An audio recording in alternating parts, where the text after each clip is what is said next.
So I thought I was just going to start by explaining why I wanted to do this, apart from a practical reason of having access to this university Zoom, which I will lose access to soon. Uh, but a couple of topics were kind of knocking around, but it kind of came to a head with a particular book which annoyed the life out of me. It's a pretty common experience that I'm sure we everyone's had where a book that seems to be praised to the heights leaves you completely cold and leaves you wondering what's going on and why it's enjoyed so much. Welcome, Stephen. Always a pleasure to not see you. Uh, Thank you for coming. So yeah, so the other so this is what happened. There was this book that was out. I'll talk more about it in detail, but it led me to this question of what do I want if I'm going to pick up a novel, if I want to read a novel, what do I want? Just in terms of defining, yeah, well, in terms of defining terms, I think we can all accept and take as read that there's an argument that says sometimes you're not in the mood for certain things, or there could be certain circumstances where you want a light read, or I don't know, something on the beach, or whatever. Okay, we can understand that. I think we can probably ignore a large chunk of commercial fiction and these kind of things because I'm not sure it's all that valuable to delve deep into the reasons why they're popular and et cetera, et cetera. I was trying to decide on what kind of definition I could give to the type of work I wanted to talk about. The best thing I could come up with, trying to also avoid using, literary fiction as a being more of a marketing term than anything else. If we were going to call it perhaps then serious literature, to which I would kind of define or have been thinking of this definition for myself of books which take their aesthetics, which have a primary focus on their aesthetics, their prose, or books which have a primary focus on their ideas. We can say the kind of modernist or high modernist aesthetic, or the novel of ideas type thing. I think it's entirely possible for a serious book to have a strong plot. I would maybe question whether a book that was um, completely organized around realizing its plot machinations can also be serious. I think it's the primacy of the kind of drive in the creation. If it's aesthetic, if it's philosophical, it's maybe a slightly different thing than if it's just purely about getting a plot done. But again, this is something that I'm happy to be picked apart on. Uh, so yeah, the this is the kind of conversation that seems to come up very frequently on Twitter. I mean, even in the last couple of weeks, we had this internet novel discourse going around, and then there was the reviews of the new Ocean Vuong book about poetic prose and whether that was something that was worth defending, or et cetera, et cetera. And it all kind of swirls around this issue, I think, for me of like, okay, what do we want? What do I want? And then for people who are actively engaged and dealing with these questions intimately, um, what you think? The particular book a couple of weeks ago that provoked it was the book Perfection, which was on the International Booker Prize and got a lot of plaudits. Um, I didn't enjoy that book at all. Um, by Which isn't to say I think it was a bad book. This is the other thing that I wanted to pick apart in this conversation. I think it's a very well executed book, but this is the issue. It was a very well executed book doing something that I didn't think was had particular value, um, had particular value. I don't know if there's fans of the novel here. I would be interested to hear that and to get into that. But that's what provoked the question. And one of the things that frustrated me about it was the sense of the book not the book being a book that felt designed to be nodded along in agreement to. You know, it's a portrait and a very well uh, a very precise and very well realized portrait. Um, and I felt completely nonplussed by the praise it got. I didn't feel like I was uh, I didn't feel like I got much from the experience of reading it. So then the question was, well, what do you hope you're going to get? A couple of things that came to mind, I like a book to give me a new something new, a new perspective, a new mode of expression, uh, a new way of looking at things, a challenge to my assumed positions or this type of thing. All of those things I think could fall into place. The book is not, like I say, I don't think it's badly written. I think it has an aesthetic, but then it led to this question of, well, okay, if you have Perec's Les Choses, you can read Perec. What is there a benefit in reading a 2025 update of this uh, of this style of work? And that led to questions of, okay, if one is going to engage with aesthetics and what the aesthetic possibilities of the novel is, how do we escape the shadow of things that have come before? If we have a particular appreciation, for example, for high modernist aesthetics, how do we engage with that now without just becoming a pastiche or, an homage to things that have existed for 100 years at this point? What can we do to avoid that trap of accepting that literary expression reached a certain apex a century ago and we can't do anything, we can't move beyond that. So those were the kind of those are the issues like knocking around in my head. Those were the some of the questions. And then a further point was then because in this novel Perfection, there's this social commentary aspect to it.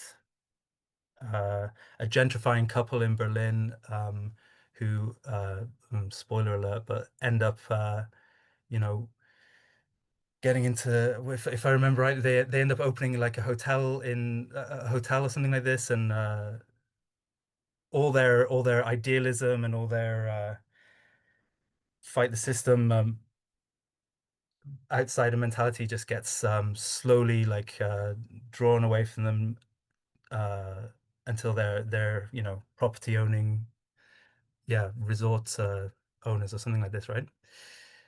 So there's a clear like social element to it, and then that was the other question about is there a social obligation if we want to talk about serious literature? Must it engage in social topics or dynamics of the time? Now, obviously, again, there's all these there's like the cliche of everything is political. Obviously, you can't escape the context that you're producing your work in. But especially now, when you think of the things going on things going on in the world, would a novel which did not engage with the political struggles that we're that are current, is that an abdication of a kind of moral duty that serious literature should adopt? So there you go. That's my spiel. That's my like introduction. Uh, vague, vague enough. Uh, But that's the place where the idea for this conversation came from. So, um, first of all, I guess going back to the beginning, this concept of uh, or like attempt at a concept of serious literature. Would anyone like to would anyone like to come in on that and how we could think of defining that and what are the qualities that one might consider if we want to carve out a space for literature which is not commercial fiction or I don't know YA romantasy, whatever people are reading in large numbers these days, if anything's being read in large numbers at all.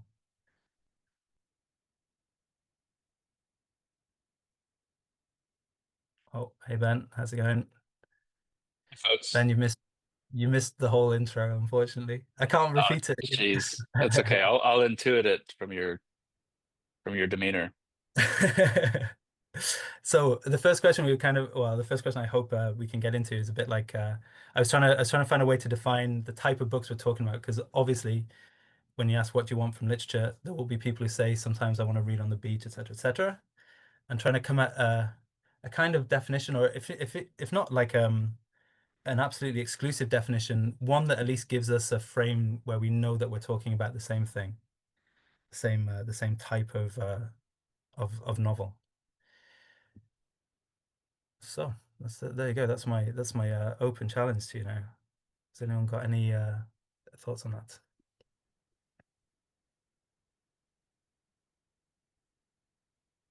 Who's going to break the ice?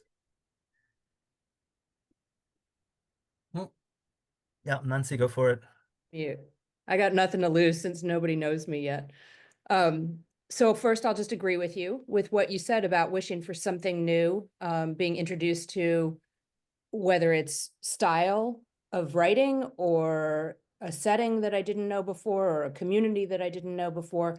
Any of those things can intrigue me and maybe carry me through the entire novel. So that's just an agreement.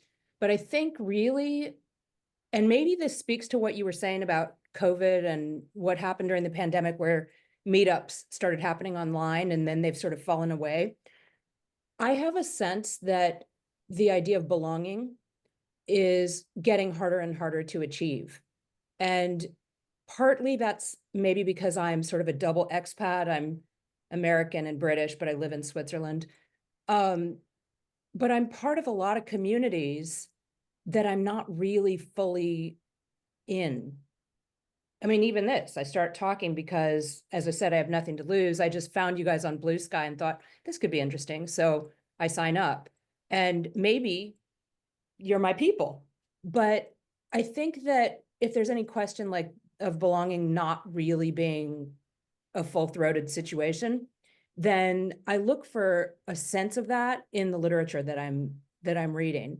And so I'm pretty open-minded about what I'll read. I do get disappointed with most commercial fiction, which means that a lot of people who are very dear to me recommend that I read things that bum me out a little bit. But then too, I mentioned I just came back from Ireland, so now I'm slightly addicted to James Joyce. And, you know, his stuff is serious literature, no doubt, but I'm finding some of that too hard going to really get into. And that's not post-pandemic, that's just me and being distracted. So that's a bit of a long answer to really come up with this one point, which is that I think what I'm seeking in a novel is something stylistically interesting, intriguing, maybe some multiple languages thrown in there, not to be a show off, but just to enrich the story that I'm getting, and something that's going to ultimately give me a little bit of a sense of belonging that I'm lacking otherwise in the world. Okay. I think that's interesting. I mean, um, I kind of feel quite opposite on the belonging point. I don't but uh again this is a bit my issue with the book of perfection is that the feeling of the pleasure of the text coming from um identification. Mm. And very often that's not that's actually maybe the opposite of what I want in a book. I think if I'm reading a book and I'm like, yeah, this is I recognize this, I feel like it starts to feel a little bit like, well, why give my I'm having everything confirmed. I personally like a book which is a bit more destabilizing, I think maybe. Um I don't know, this idea of like of identification or is that a topic that or is that a feeling that other people have also? Do you need a perfection defender, Toby? Yeah, go for it, Ryan, please. Yeah. I'm glad to have this opportunity because I reviewed it for the Times Right. and all the fun stuff that I put into the first draft was, of course, cut out of it. Um, and so I will say, and I'm going to try to bring these 2 points together, that um, I think what this novel does, which is interesting, is that it does three interesting things, I will say. The first interesting thing that I think it does is that it uses tense differently than the traditional realist novel, which relies either on past tense or present tense. This book is told exclusively in the imperfect and the conditional. And then at the very end, it switches, since you've already given the ending away, it switches to the future conditional. And in a way that's totally ironic, because the property that they inherit in Sicily, they have high hopes for it, but the next year COVID will happen and their inherited property is going to get ruined. And so they will spend the aftermath of the novel just failing and flailing just as much as they did for the entirety of the novel. Second interesting thing about the book, I think, is its the characters, Anna and Tom, are totally generic. They represent a sort of collective protagonist, sort of dual protagonist.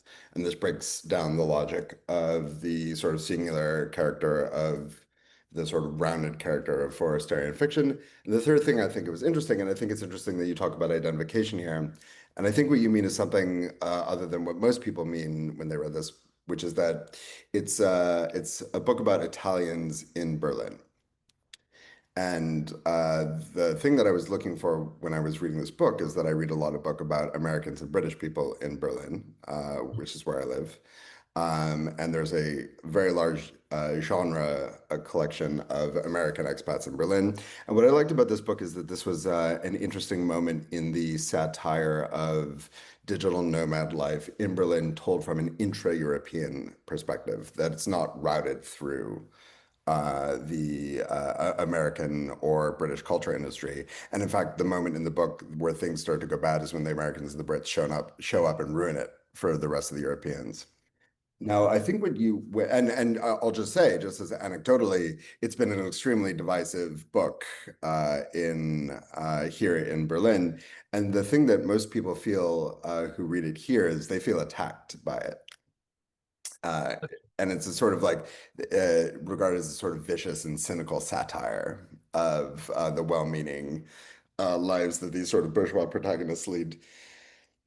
So, but I think what I understand you to mean by identification is you mentioned the Perec, les choses. So what it is, right, is also an update of a book from the 60s, right? So it's an update in 21st century capitalism of the early sort of consumerism that is developed in Paris in the 60s. And so the question then you asked is you said something quite interesting, which is that well, why do I need to read this book if I have the Perec? And I propose the following to you. So we have Jane Austen, right? And Jane Austen writes in a particular style, and that style is a paradigm style for the English novel. No one would ever say of the style of Jane Austen, why do I need to read F. Scott Fitzgerald? Because if I could just read Jane Austen. Oh, yeah. Not to jump in. Go on. Okay, Yeah, go on. and so the point I want to make is that the thing when a book does something stylistically novel, and this is not, it's not stylistically novel in totality in the history of literature. It's an homage to Perec. So it exists. It's not making it new. It's updating an old. But when that stylistic model diverges in even the slightest way from contemporary literary fiction, which is primarily realist in nature and has its origins in Austen and Flaubert, whenever it deviates in the most small sort of way, then it becomes very noticeable that you're doing something old, right? Instead of engaging in a paradigm. Now, the thing is, the reason I like the book is of course because I like the Perec. I like it very much, and I like to see another version of it. And what I realized, of course, is that what was happening is I was desiring generically, and this creates, with multiple books in it, a genre. And I think the problem that we're going to run into probably in the conversation is the question of genre. Now that Ben is here, I'm now like pandering to him. but the logic of genre is sort of the totalizing logic of our sort of contemporary world of literary production. And so I don't think we're actually going to escape the issue involved with the question of the novel, the new, right? The novel in the sense of it being new, because everything is potentially generically classifiable. Um, Even works which are unclassifiable, they have their own separate classification within the logic of genre as the unclassifiable. And so the new as a sort of a now of course new is relative to you as a reader, what you're interested in, what you've seen before, what astonishes you, what formal devices are put at the disposal of the thing that is being done in the book. But ultimately, at the end of the day, like the problem I find with these discussions is we hold out a fantasy of the existence of a space outside of genre. And that's what serious work really is, right? But in order to recognize it as existing outside of genre, usually in rejection of sort of classical realism, which is still maintained in the vast majority of literary fiction, we have to posit the existence of a genre in which that occupies. And so you can have clusters of books, of which perfection is one, and and not to bring in other discussions of the matter, but classifications of late modernist European novels, which are produced in Eastern Europe, for example, have a certain genre logic to them. And so I would say, when you say what it is that you want from a book, what one is actually saying is, uh, I have certain genre tastes. And whereas true genre readers, romance readers, readers of what we're calling not serious fiction, are very upfront about this, I think people who read serious fiction, quote unquote serious fiction, are a bit they have bad conscience about the extent to which their desires are also generic, But yeah, even insofar as the thing that is being done is actually much more complex, right? I completely buy that line of argument, and it's part of it's part of the reason that led me to the kind of like question of how much what is there an obligation for novels to engage in social issues and to engage in like the political like dimension of the moment, because I feel again, sorry, I'm just like really talking about my own taste. This is just a big therapy session. But I know my tastes run. I like symbolist stuff. I like decadent literature, and those are the elements that I like. And so coming to read stuff now, and also a big part of this, a big like substrata of this conversation is, sitting down to want to write something and getting into the process of starting writing. That question of, okay, well, yeah, do you just guilt-free dive headfirst into your genre niche, um, uh, or in this particular moment, what my genre niche would be is turning away from the social and turning inside. Uh, is that is that a is that a is that a worthwhile or a valid gesture for literature to make it at this time when the context of anything being written now is writing against a backdrop of genocide and rising authoritarianism, if not outright fascism and all this kind of stuff? Uh, what does it mean to have what does it mean to have serious work which turns away from the world? Can we say literature is a genre? Yeah, do you want to go? Do you want to say And more? it defies I mean, probably this is pasted on afterward, but the work that subsequently is defined as literature defies genre labels because it becomes, you could say Orwell is fable, but it's also literature. Mm. It's jumped over all of the labels to go to the other side. It's a bit like the I can't define it, but I know it when I see it kind of definition of literature. Right. Yeah, But I well, mean, go on. but to get to your other thing on, I mean, I think Sebald said it about Virginia Woolf in his own work that even though she's writing The Death of the Moth, the battlefields of the Somme are in the distance. And I Mm, think we all, who's ever writing a novel is writing now in the tone of the time, which is everyone knows what's going on, the political upheaval, the climate, and mm, everything. And that will come in whether you have a character who's interested in politics or not. It's just like how your novel will be autobiographical, whether it is or not, because yeah. you are writing these sentences that completely define you in formal ways. Mm, So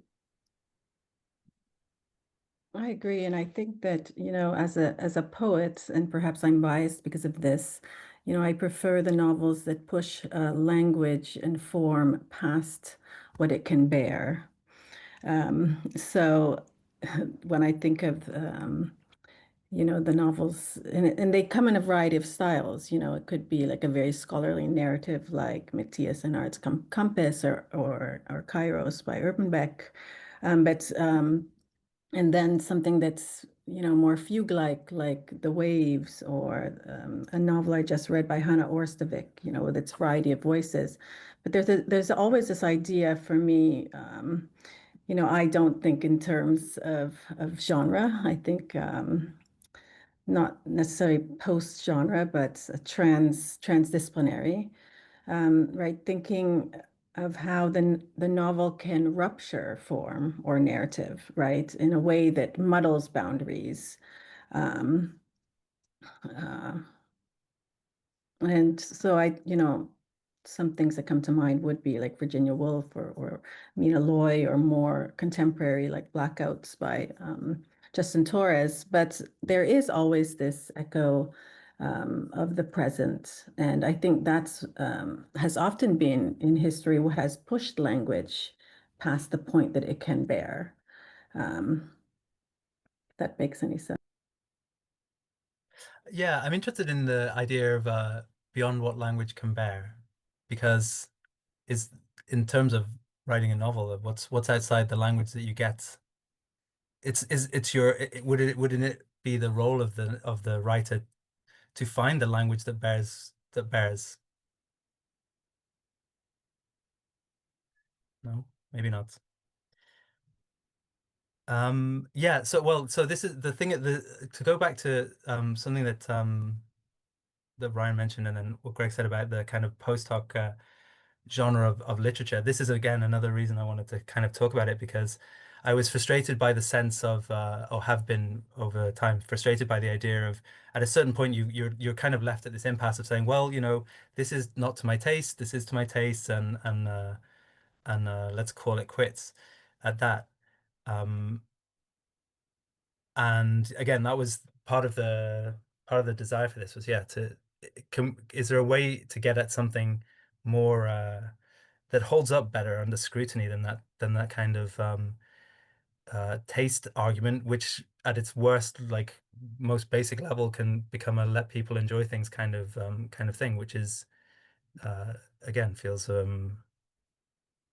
like a bit of an abdication of kind of the seriousness of how we, or how one would hope to deal with literature, I suppose. Any other thoughts from on in terms of like genre stuff? 'Cause I think that's an interesting topic. Is could we say that modernism a genre more than it's a historical period or aesthetic category? Could you have like a contemporary modernism? Like, does perfection fall into that type of a thing? Yeah, yeah. Um, I think earlier in your introduction, like you all, another thing that you said is of course is that we're having this debate because the thing that I think is in the sort of back of many of our minds is already 100 years old, Mhm. right? And this gets to Jamie's point about the notion of what language can bear. And one of the things that we've seen in the history of literature is that language can bear quite a bit, right? So we're, it's 2025. We've seen, Finnegan's Wake as an example, right? Nothing that we've seen that's been published this year is Finnegan's Wake like, is not Canto's like, or even there's a poet that the poets are this is why the poets are good to have around, because of course poets are much more linguistically radical than prose writers in general. And so there's a poem called I will spell it for you because it's unpronounceable. It's called Pcoet, Poet, by David Melnick. And what that is letters scattered around a page, right? Mm. And it's sort of a founding document of language poetry, and it is quite unsatisfying to read, but it is a extremely radical formal experiment in the notion of what becomes intelligible. And so what we have is we've really reached the limits, that we've had examples of having reached the limits uh, of intelligibility in work. And so what we have to say is like, well, that's a thing you could like, you could want that, but we're working in this space where that's afterwards. We're after that moment. And I would just say to the question, I think the binary that you've proposed is not like there's literature, we all know what it is, literature capital L, we all know what it is, or we have to just let people like things.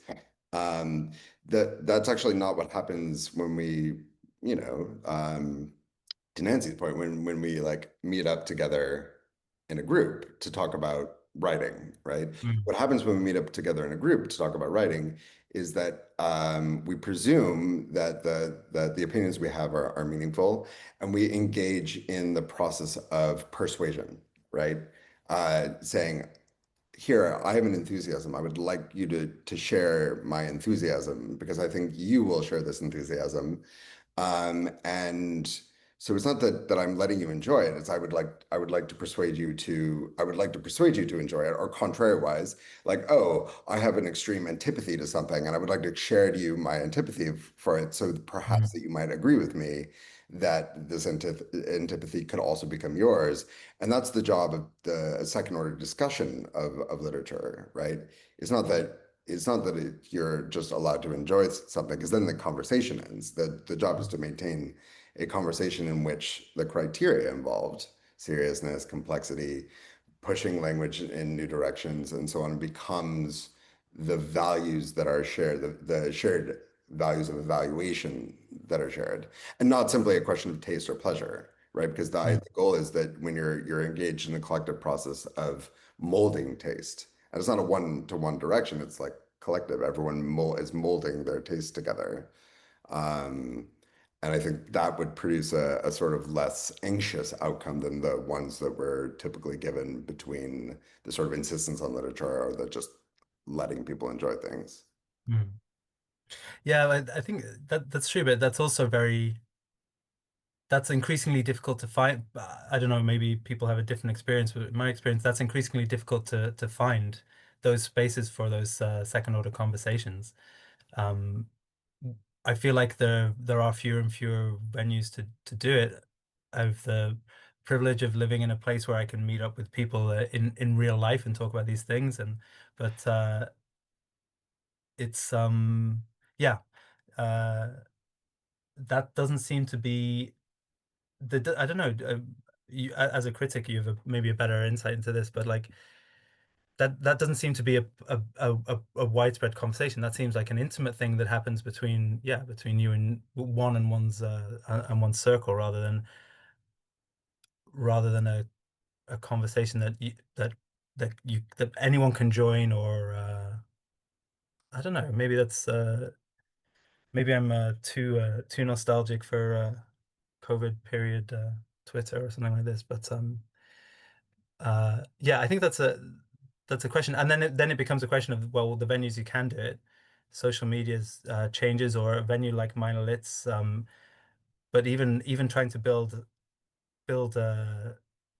around that is reliant on these other platforms, which are not are actively working against the spread of those type of ideas, or the connections between people that you could develop those conversations of, yeah, defining taste, finding connections, constellations of work, and writers producing stuff which achieves the goals, however it ends up being defined, which achieves the goals that one might look for. Anyone else want to chip in? Yeah. Yeah, thanks, Thomas. Yeah, I just wanted to go back to Ryan's point one more time because I wasn't sure I was getting it, and I think you were saying that there's this sort of like medium between these two poles that we have to sort of like look at it and stop thinking in sort of like binary terms. My question would be, do you think that's more like an organic feel, a felt thing, or more like a critic's insight into this sort of like a spectrum that so you have a critical eye to look for these things as opposed to maybe just like a common reader, how they would approach these sort of two poles?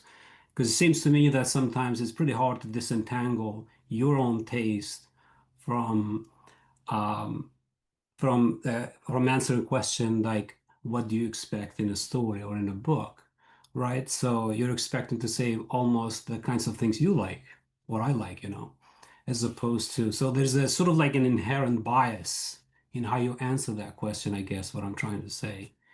And to get to that inherent bias, it doesn't really feel intuitive unless you sort of like exercising some critical thinking and then answering that question. I hope that makes sense. Yeah, I would concede that point. There is an inherent bias there. That's deformation professionnel. This is the way I mean, it's not the only way I can go about thinking about literature, but it is the one I happen to do, and therefore I'm a partisan of it. To the point being is like, just so the idea that there's something outside of genre is a sort of bias, sort of ideology of literature, which I think is good, right? It produces good effects. The people who hold that view of literature produce better work, in my view, than the people who don't. But it's nonetheless a sort of like bootstrapping fiction that underlies a sort of that doesn't actually. It's good when producing work, but not as good when discussing literature, in my view, because it sort of it produces a mystique of literature that prevents us from seeing what happens. But I would say, in the sense where it ceases to be a bias is that I like qua critic, I don't think I'm a particularly special, because I think that I have a very sort of distributed notion of who is a critic and what is criticism. Namely, anytime you're talking about literature or writing about literature or thinking about literature or discussing literature, those are all critical acts, and therefore anyone who does them is also a critic. And so so I don't think that it may be a bias, but I don't think it's particularly special in any way, the thing that I'm describing. And my goal in saying that is just to say that I think this is a better sort of like descriptive account, right, of what happens in disagreements about taste. Because at the end of the day, disagreements about taste are sort of fundamentally irreducible. And the goal is again, right, to the thing that we have about our taste is that like we sometimes think of taste as like original to us, unique to us, somehow a part of our inner subjecthood. But that's not the case, right? We have the taste we have through a long process of formation, and a lot of things go into that formation, including choices that we've made, but also the sort of huge number of sort of sociological factors go into that to produce the taste that we have, such that when you're arguing with someone else whose taste was produced in that same way, what you're actually having is a contribution to the formation of taste, right? So every time you have a discussion about taste, what you like, what you want, what you desire, what you expect, right, from a book, you're changing you know, maybe in some very minor way that doesn't cross the threshold of you know, a change of opinion. You're interacting with another person and they're interacting with you in a mutual way. And that's how taste changes and gets formed.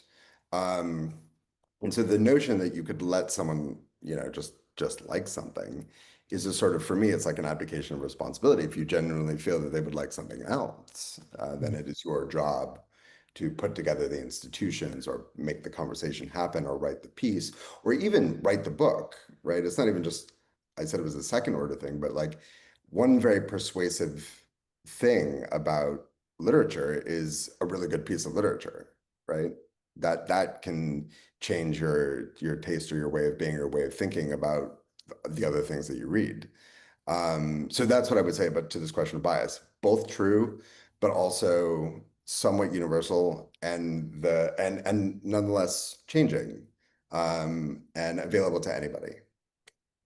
Is there no place for mystification of literature at all, Ryan, or is that something that should be avoided at all costs, or is it something that has its benefits? No, it's good. Like, right, I think a writer who's like, look, man, the thing that I do is totally transcendent. You don't know what it is. You can't redescribe it in a critical framework. It's not genre, it's beyond literature. That writer who's under that delusion Yeah, is probably going to produce work that I like. yeah, yeah. So yes, like, but you know, it's a sort of wink wink thing, right? Mm. Like, I know why you think that. I believe that it's good that you think that way, but like, we can step outside, have a quiet chat and be like, but we all know Yeah, okay. totally untenable position. It could just be practically good, you know? Yeah. Maybe, yeah. It's a good posture to adopt maybe in certain situations. Um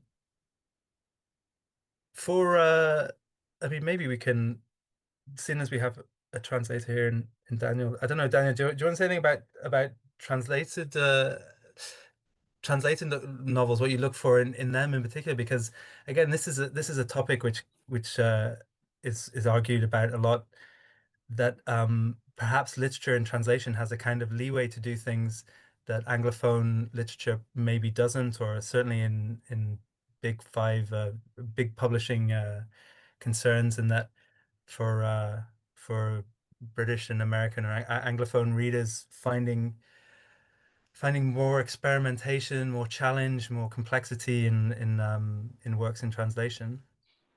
I don't know what I usually look for in a translation is 15 to 20 cents per word and a decent, maybe 3 to 6 months deadline. I'd be very happy to try anything really. I don't know. I'm really probably not the best to talk about it because I'm at the moment my tastes are just I'm perfectly happy reading most of the things that come across my table. Mm. Anything that I have time to actually read when I find the energy to do it, I most of the time if I'm not enjoying it, I'll pick up one of the other 50 Mm. books in my room. And so usually, it depends on my mood what I'm reading, and a lot of the time I'll enjoy something one time and then if I read it at the wrong time, I would have hated it. Yeah. And I just sort of juggle them until sometimes I know that I'm not going to ever enjoy it, but yeah, I don't know. Okay. Yeah, I mean, does anyone else have any thoughts on that? Like, yeah, Lisa, go for it. I was just wondering if anybody, can you guys hear me? Because my Yeah. mic's a bit weird. Okay. Does anybody have the experience of reading something that they don't like and staying with it? And I mean, I'm thinking particularly of my experience reading the first Krasznahorkai novel I read, which was is it called Melancholy of Resistance or Resistance of Melancholy? But you probably know the one. I kind of hated it consistently from beginning to end, but I decided I would read it through to the end because it was obvious that it was, good from a, so I had curiosity about it, even though at no point did I enjoy what I was reading. But by the time I finished the thing, I couldn't stop thinking about it.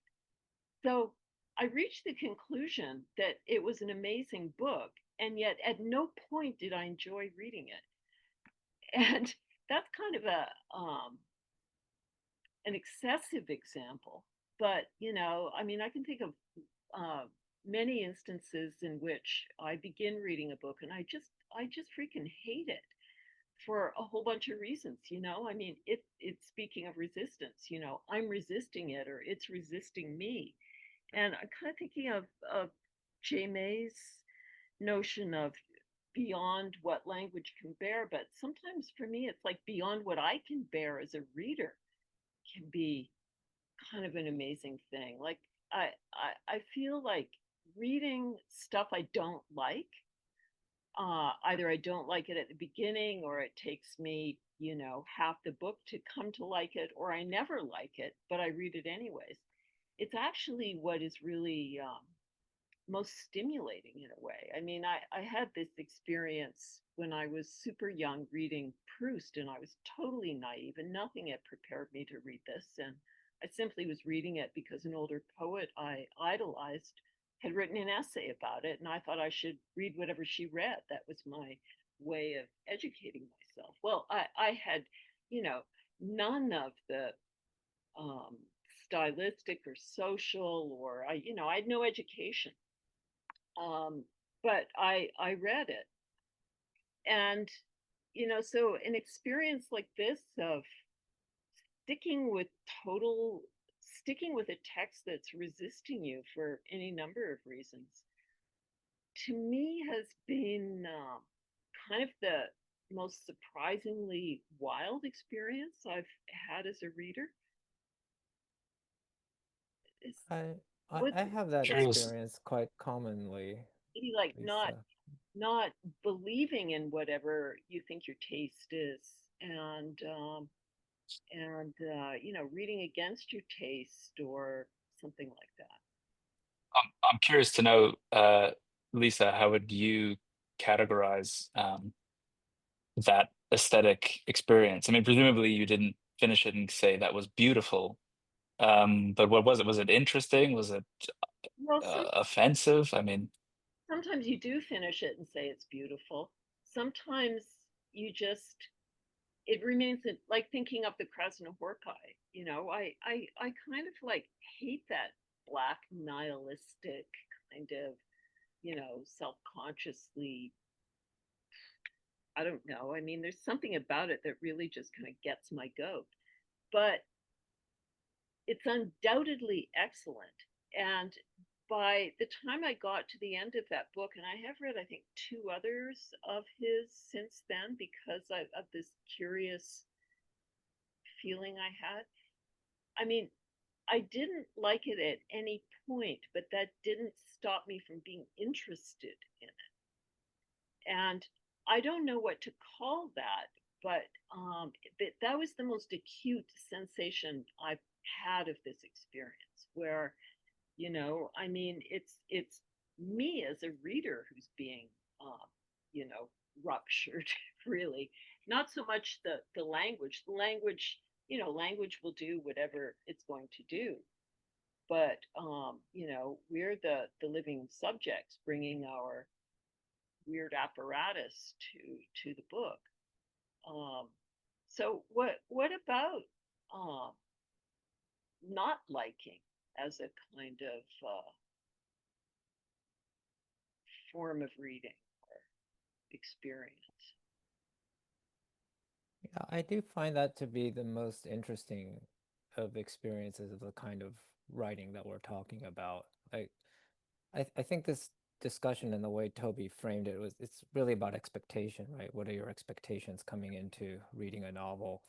And in some ways, the least satisfying, or I guess what we consider the least satisfying of that experience is where it meets all the expectations, or a very low form of genre fiction, where you almost don't have to read the book to know what happens. And that with the kind of, I guess, books that we're talking about are the ones where you actually have to read it to, it's not gonna, you won't be able to get it in a review or a blurb or a thread.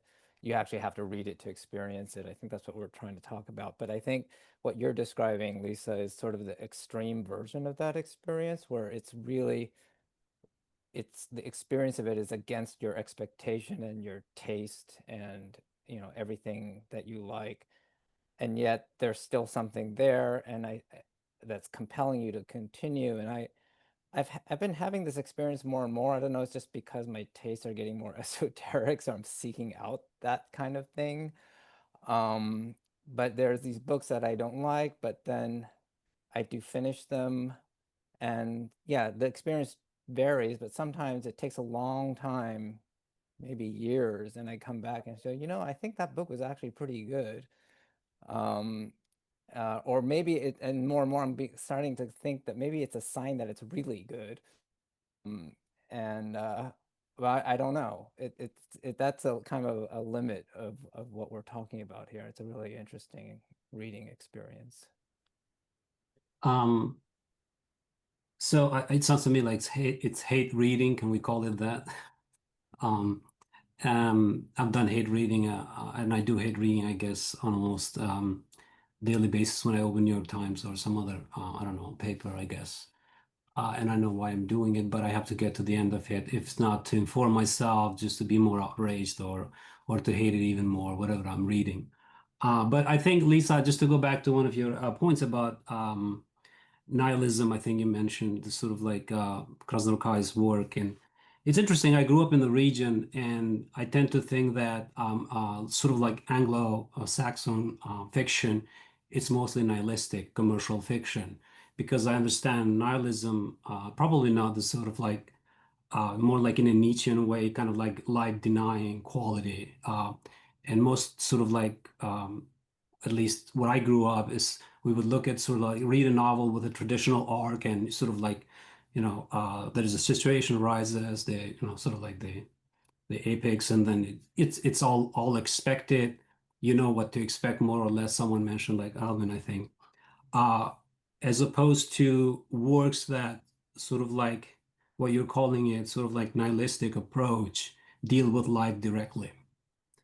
And for me, just to answer maybe the original question, is that what I expect is, I think it was in middle March, if I'm not mistaken, a quote that says that art is sort of like the nearest thing to life.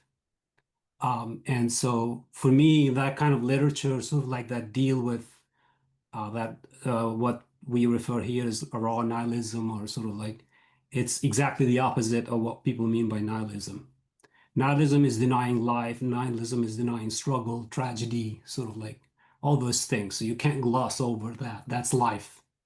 And so a piece of art or a novel that sort of like grapples with that, or like Greek tragedy, maybe on daily basis, that life is a rolling ball of tragedies and struggles and, you know, moments of grace and all that. If that's reflected, sort of like that more or less meets my expectations. If there's no irony, no humor in work, no sense of sort of like um, arrogance or hubris, or also at the same time of humility, I'm less and less interested in works that sort of like strip complexity out of the story. Yeah. To go back, I kind of like, hopefully to connect a couple of points with I unfortunately missed the beginning of what you were saying, Lisa, because my internet broke. But this idea of reading through something, and Alvin used the word compelling, like you're compelled to read through something, even if you're not enjoying it, but it has something. Um, Reading through displeasure or against one's tastes. If I think of positive experiences of that, because I think I would also say to hate read something for me would be a different category of thing, where there's a kind of like energetic, like fucking hell, like I hate this, or you know, it's a much more clearer sense of for me it's a much clearer dynamic. But there have been books where it's almost like you're faced with maybe some kind of like conundrum, saying they're doing something. I need to know what they're doing because they've got me here. um I don't know why, and the only way to know why potentially is to get to the end, because there's got to be it's like I don't know, like picking up the rock to see the bugs underneath it when you're a kid, or like smelling something that's disgusting and you want to smell more of it. It just like compels you to do. I've talked to Ben about this multiple times, of this like something that it's a kind of like legibility of things, that if I pick up a book and I feel like I can see the mechanisms at play, or I can see, okay, I know this. Alvin kind of mentioned as well. It's like I know this is how this is going to work. I can recognize this, and this, and it becomes quite perfunctory. The most exciting reading experiences are the ones where, as I'm reading it, thinking, how are they doing this? Like how are they achieving this? How are they achieving this effect? How are they managing um, to combine these influences, or something like this? Um, a bit of a hobby horse of mine is a huge fan of Gabrielle Witkop. Like her novel, Le Necrophile, was a fantastic example of that, where everything about it was like, God, this is awful. From the very first opening sentence, it's like, God, how is she doing this? How has she caught me? How am I sticking with this? Now she's got me feeling compassionate about this guy who's going to dig up bodies, or whatever he's doing. And it's like it's a trap. It almost feels like a trap. And to get to the end, to get to the core of it, or whatever, it's kind of splitting the difference for me, Ryan, between the mystification element, where you're just like, okay, I'm in the hands of someone's doing something to me that's beyond my control, but it combines with this desire to like unpick it, like how are they doing? Like, where is this coming from?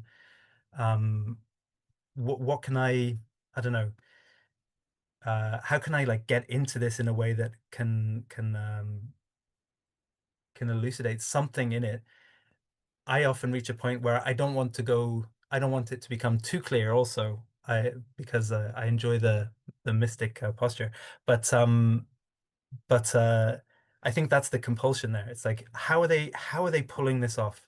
How are they doing this with their sentences, with their weaving of all the elements that one has to manage if you're writing fiction, extended fiction.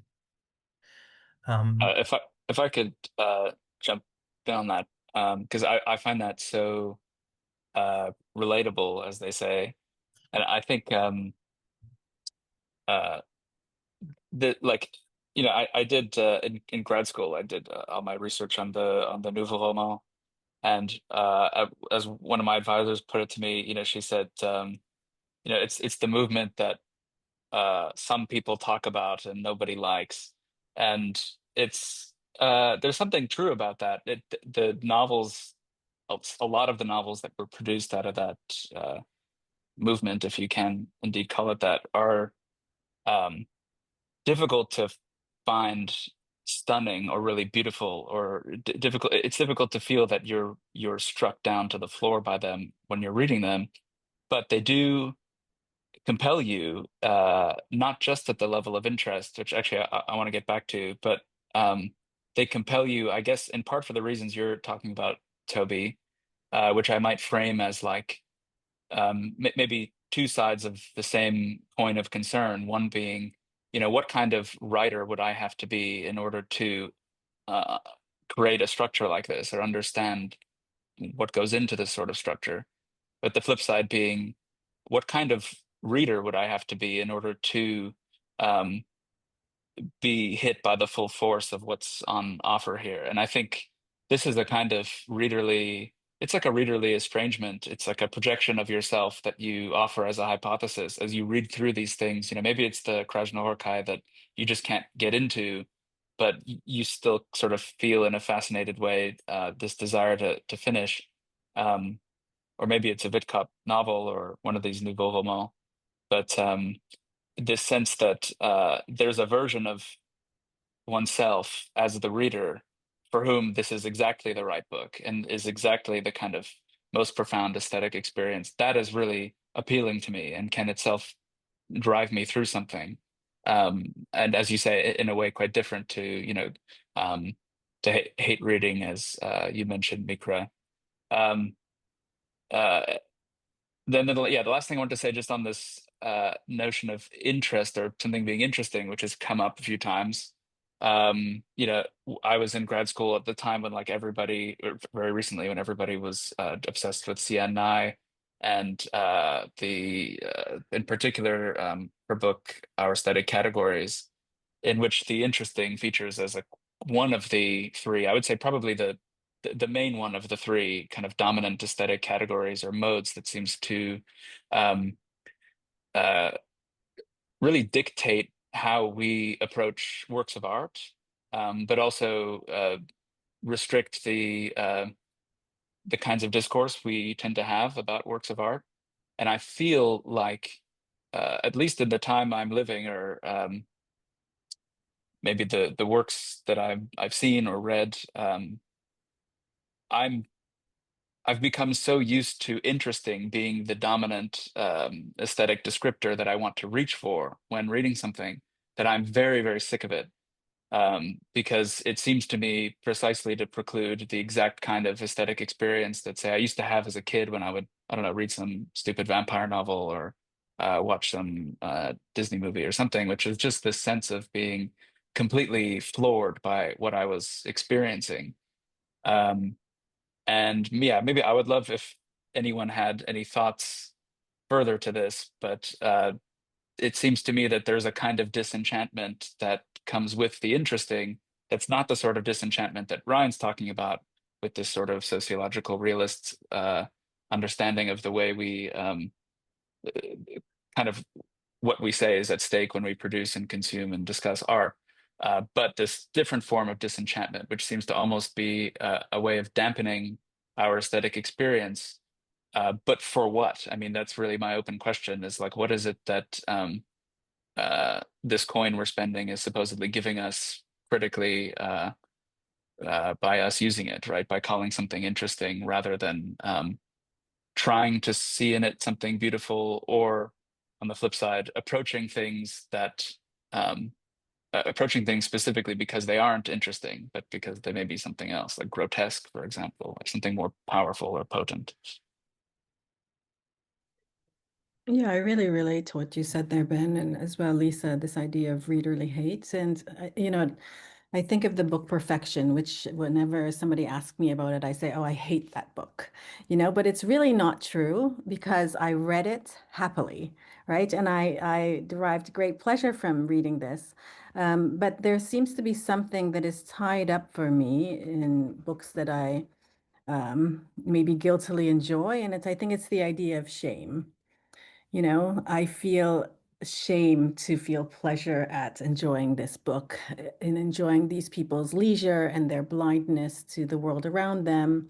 And I would say the same, reading certain work, Ben said the grotesque or something that's very decadent, like Elfriede Jelinek, right? I feel a great association to this, but also shame, right? So what is it about reading some of these books that they in a sense, cut deep to this unpleasant part of ourselves that we would like to, you know, not have on view.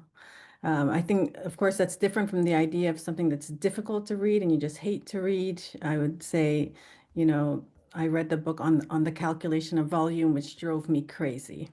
It's this repetition through the days, but at the same time, I recognized that it was really an interesting piece of literature.